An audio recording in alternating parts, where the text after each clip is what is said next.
Ladies and gentlemen, celebrated speaker, noted author, and host, Gregg Ward. My name is Gregg Ward, and I'll be facilitating the program for you today. A quick question for you before we begin. How many of you are married or partnered with a significant other? May I see a show of hands? All right, very good. Now, how many of you are single? Show of hands here. Okay, now, how many of you are married or partnered and want to be single? Show of hands here. All right, just a few hands went up. Very good. All right. I love to tell that joke at the beginning of a diversity program because, as you know, diversity is about a lot more than what we used to think it was about. It's about marital status. It's about parental status. How many parents do we have in the room? Quite a few. Is that a diversity issue, parents? You betcha. You betcha. And so on and so forth. And we know that diversity in work life is a huge, huge, complex topic and issue. Now, how many of you remember the great dirigibles, the airships in the 1920s and 30s that used to ferry people back and forth across the Atlantic? How many of you remember those? And what was the greatest one of all? And you don't remember it personally. You're not old enough to remember it personally. I know that, sir. How many of you read about those? There we go. Oh, all the hands go up now. Most of us never get called on our bad behavior.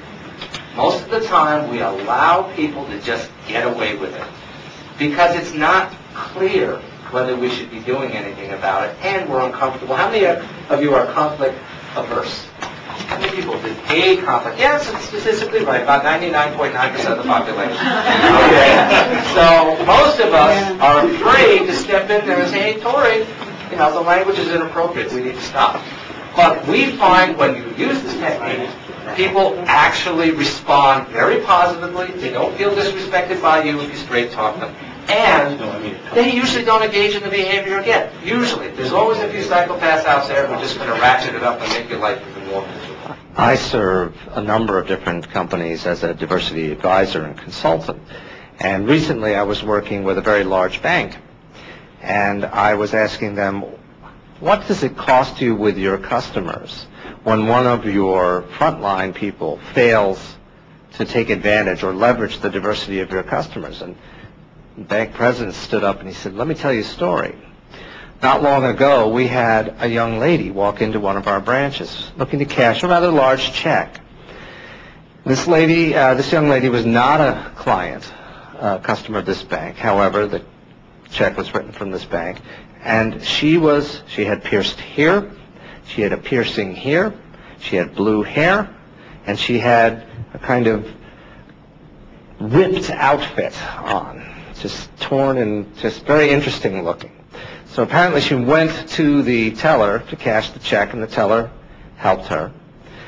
And one of the things this bank does, and I'm sure you do it with your sales folks, is they encourage them to say, and what else could we do for you?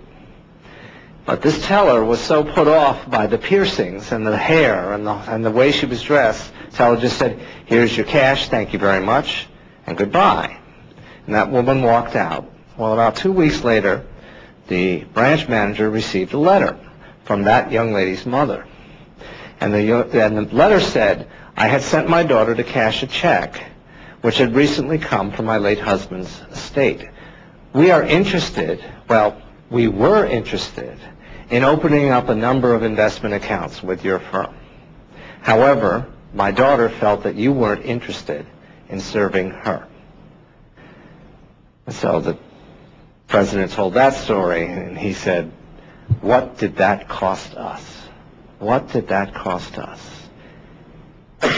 Because we had a bias, because one of our tellers couldn't handle the way this person looked, we lost the potential for a very large account.